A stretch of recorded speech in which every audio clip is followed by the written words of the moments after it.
pagi semua, ku nantikan dirimu di depan kelasmu, menantikan kami.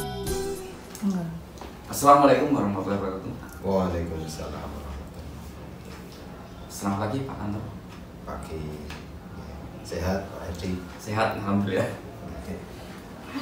Perkenalkan Bapak, nama saya Hedi Nanda, peserta CGP Angkatan 7 dari SMK Negeri 2 Karanganyar. Kegiatan hari ini mewawancari Pak Tanto selaku Kepala Sekolah SMK Negeri 2 Karanganyar untuk menyelesaikan tugas diklat CGP saya, Pak. Oke. Ini Pak, ada pun pertanyaan yang pertama ya Pak.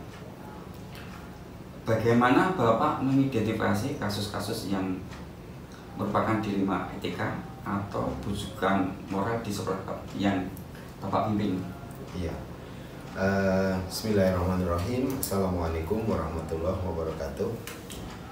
Dalam bahasa saya, kalau terkait dengan dilema etika, itu kan pertarungan antara dua ide yang baik atau dua ide yang sama-sama positif, tapi harus dipilih salah satu. Kemudian kalau yang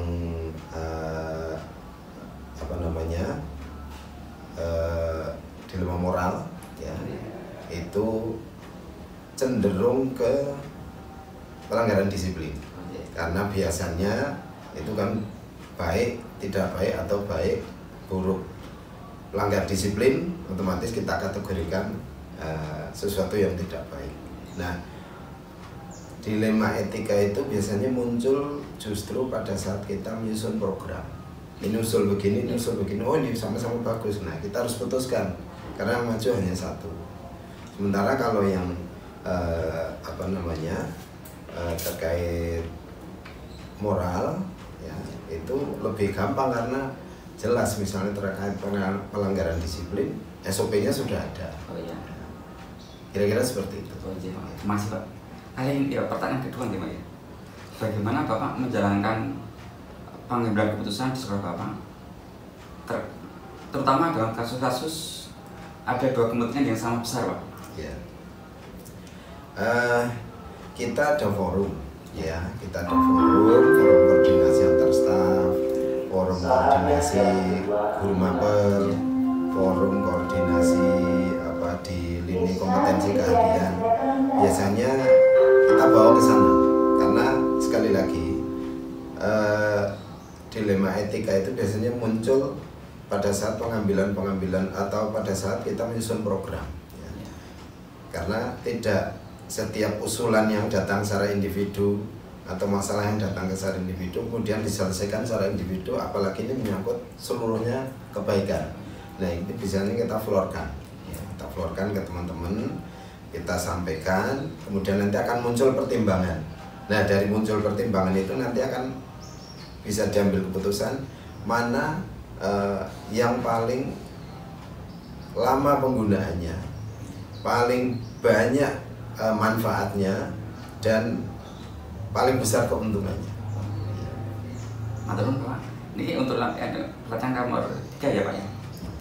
Langkah-langkah seperti apa Pak yang biasa Bapak lakukan selama ini untuk? Iya, jadi biasanya kalau ada masukan atau ada usulan program atau ada tadi biasanya ada sesuatu, kemudian Pak ini sebaiknya begini. Nah, ini kita analisa. Kalau memang itu sifatnya kecil yang cukup memerintahkan 1-2 orang selesai, kita selesaikan. Tapi kalau itu sifatnya pengambilan keputusan yang nanti akan berdampak untuk pengembangan sekolah ke depan, apalagi durasinya diharapkan nanti cukup panjang, maka kita biasanya mengadakan rapat koordinasi mulai dari lini staf atau mungkin seluruh lini, ada staf, ada kakro, ada KTU. Kalau itu juga belum mencukupi, kita florkan ke seluruh warga sekolah. Nah, dari situ pengambilan keputusan diharapkan yang terbaik untuk seluruh warga sekolah. Langsung ya Pak, langsung nomor sekawan gimana? Hal apa saja yang selama ini Bapak anggap efektif dalam pengambilan keputusan pada kasus-kasus tersebut Pak? Efektivitas itu kan menyangkut kecepatan, kemudian ketepatan, ya, kemudian nanti durasinya. Nah, selama ini dengan pola-pola diskusi di staff, kemudian kadang diskusinya juga via gadget, kemudian kalau masih diperlukan dengan mengundang seluruh guru dan tenaga pendidikan, selama ini kita anggap efektif. Ya. Kemudian kalau yang terkait dengan sanksi moral atau pelanggaran disiplin itu jauh lebih gampang. Kenapa? Karena sudah ada SOP-nya. Ya. Melanggar ini, sanksinya ini, tinggal sampaikan.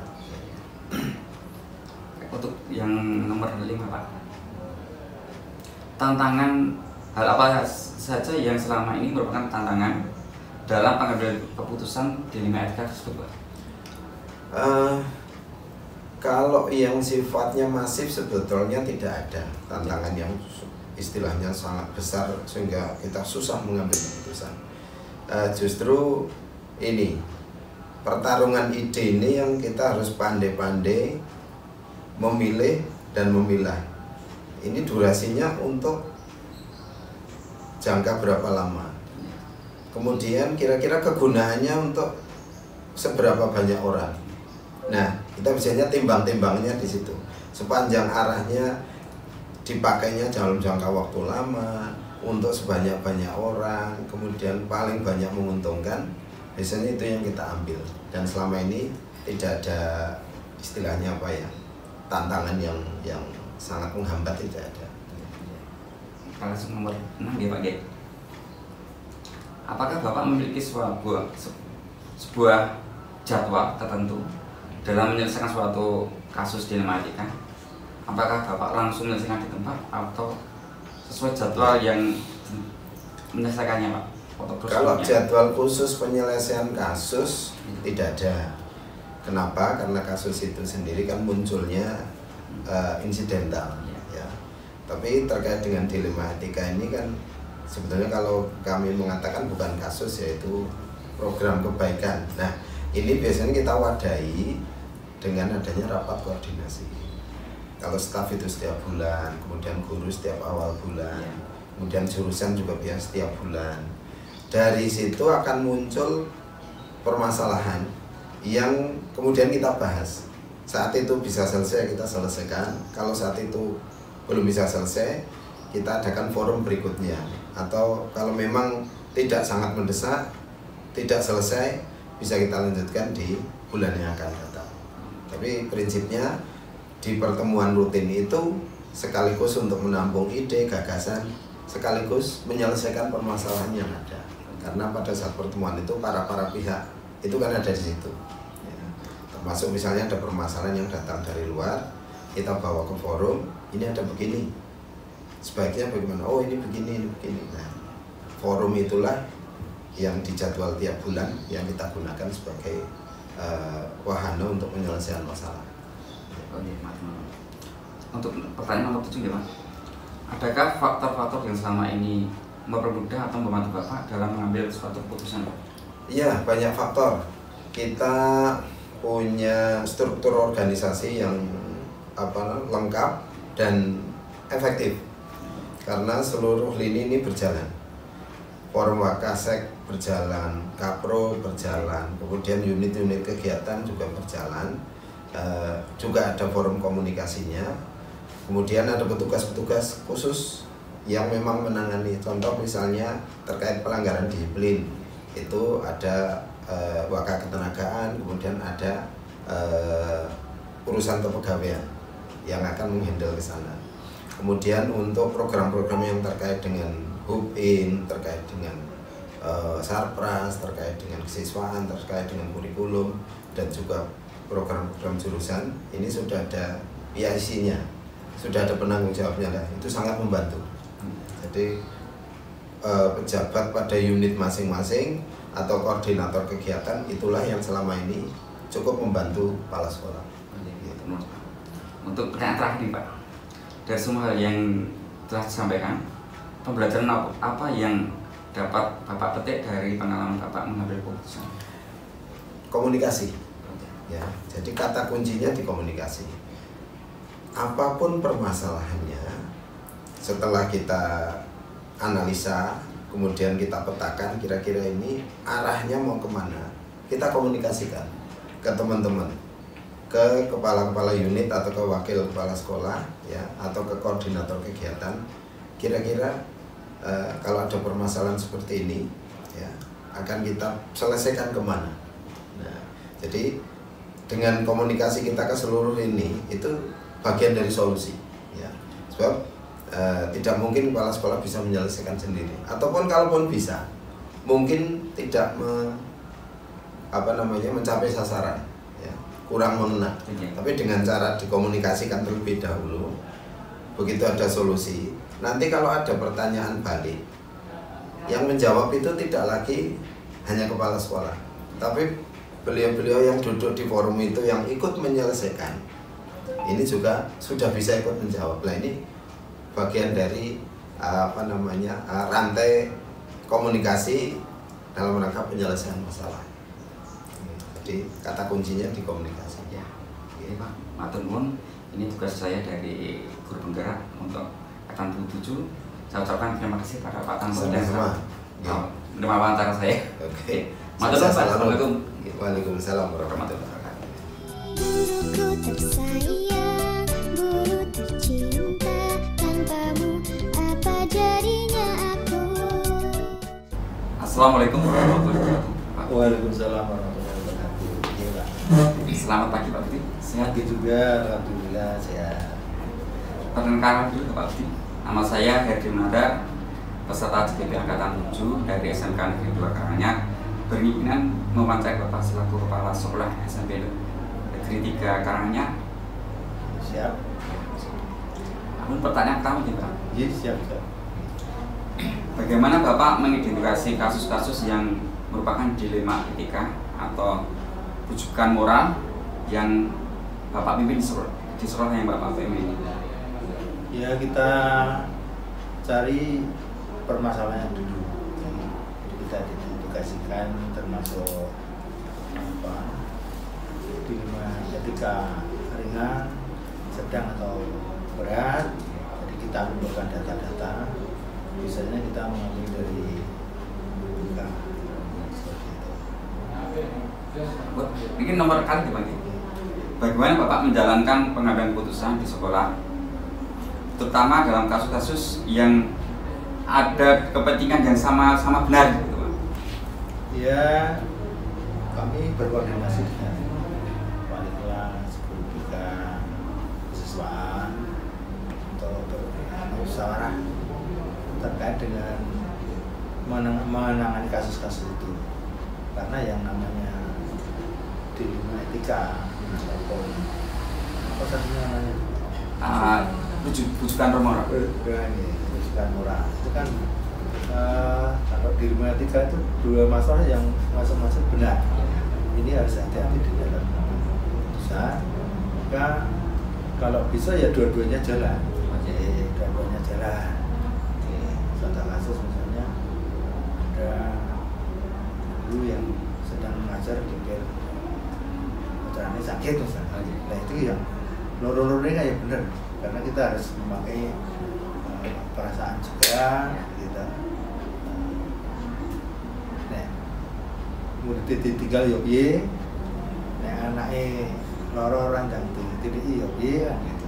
Dua-duanya harus bisa jalan caranya ya. Mungkin di kelas diberi tugas gitu.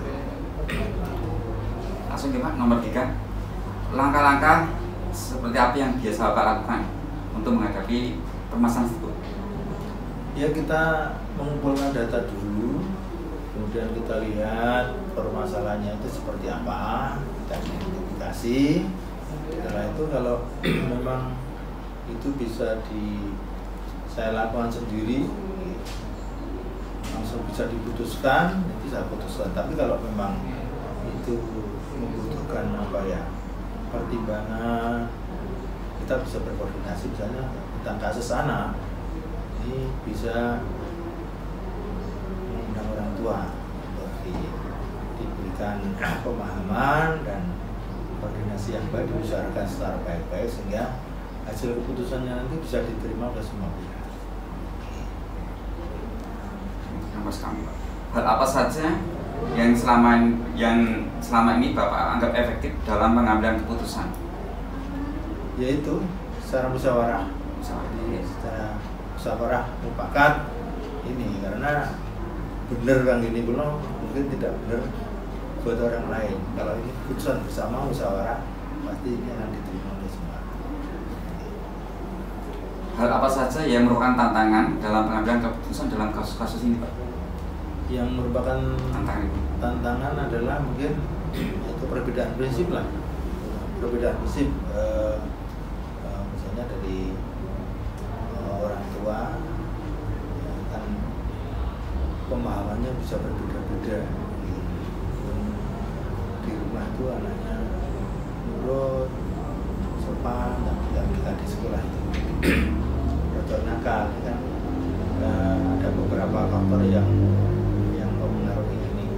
Jadi ini kita harus sangat hati-hati supaya apa yang hal yang kita lakukan ini bisa diterima. Oh, ini Pak, untuk yang berikutnya, apakah ada jadwal atau waktu tertentu dalam menyelesaikan suatu masalah, Pak? Kalau saya tidak ada jadwal dan tidak ada target waktu, karena permasalahan juga tidak mesti timbul ya. Yeah. Karena kita lihat adanya permasalahan, kalau memang permasalahan itu datang tiba-tiba terus harus segera ditangani, ya kita tidak perlu membuat jadwal. Nah, orang rampung saiki ya tepat sesuk kan gitu. Ya, itu aja. Adakah Pak faktor-faktor yang mempermudah atau yang dapat membantu Bapak dalam mengambil keputusan tersebut? Ya, masukan dari semua stakeholder. Ini yang mungkin mudah. Ya, kalau dipikir bangun kayaknya rasanya akan beda. Ya, itu aja yang bermudah itu. Dukungan semua stakeholder, guru, karyawan, dan keluarga besar sekolah ini sangat mempermudah untuk pemecahan masalah. Ini yang terakhir, Pak. Iya. Hal apa yang telah disampaikan dari pembelajaran, apa yang dapat Bapak petik dari pengalaman Bapak mengambil keputusan tersebut? Ya itu tadi, kita memang unsur kepemimpinan di sekolah itu sudah kolektif kolegial. Jadi segala keputusan tidak saya putuskan sendiri, tapi kita koordinasikan, kita musyawarahkan secara baik-baik. Ya, jadi tadi Bapak mengatakan setiap keputusan itu ditanggung bersama ya, gitu, Pak? Iya, betul.